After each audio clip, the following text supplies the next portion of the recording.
So, pagpalang araw sa ating lahat, ako sa Sarina Espalomat yung ilalahad kong aking ito lang para sa daily devotion na pinamagatang alam mo ba na perfect ka na?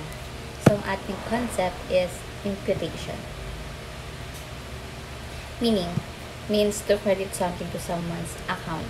In the Bible, God imputes Christ's righteousness to us, meaning He considers us righteous because of what Jesus has done, not because of our own works. So, ang ating scripture is Romans chapter 4, verse 5 to 8, na sinasabi, what the scriptures say, Abraham believed God, and it was credited him as righteous. So, ang ating katuruan is number 1. Our righteous is not earned, but imputed. So, hindi natin pinaghirapan ang katwiran, no? Bagkus ibinigay ito sa atin ng Panginoon Diyos, diba? So, our righteousness is not earned but imputed. Then, number 2 po is, our sins are covered by the blood of Christ. So, ang dugo ni Jesus Christ ang naglinis sa ating mga kasalanan, no? Kahit gaano pa kalaki yung pagkakamali mo, pinatawad tayo ni Jesus kung sumasampalataya sa Kanya. So, our sins are covered by the blood of Christ. And lastly is, our obedience is a result of faith in God. So, ang pagsunod natin sa Panginoon Diyos ay bunga ng pananampalataya natin sa Kanya.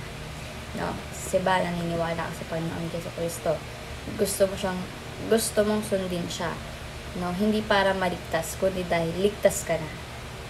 So, our obedience is a result of faith in God. So, bilang application is number 1, rest in the imputed righteousness of Christ. Meaning, maging mapayapa ka dahil katwiran ni Christ ay nasa iyo na. No? So, example, hindi mo kailangan patunayan yung sarili mo sa Panginoon Diyos. Tanggap ka niya dahil kay Jesus. So, rest in the imputed righteousness of Christ. Number 2, rejoice that our righteousness comes by faith. So, matuwa tayo, mas maging masaya tayo dahil yung panampalataya lang ang kailangan para maging matuwid tayo sa harap ng Panginoon Diyos, di ba? Hindi mo kailangan maging perfect para mahalin ka ni God. So, ang gusto lang talaga is manampalataya ka lang kay Jesus Christ. So, rejoice that our righteousness comes by faith. And last is, remain obedient as evidence of faith in Christ. So, ipakita natin yung panampalataya sa pamagitan ng pagsunod kay Jesus Christ. Diba? Example, kahit mahirap maging mabait or mahirap magpatawad, ginagawa mo yun kasi may pananampalataya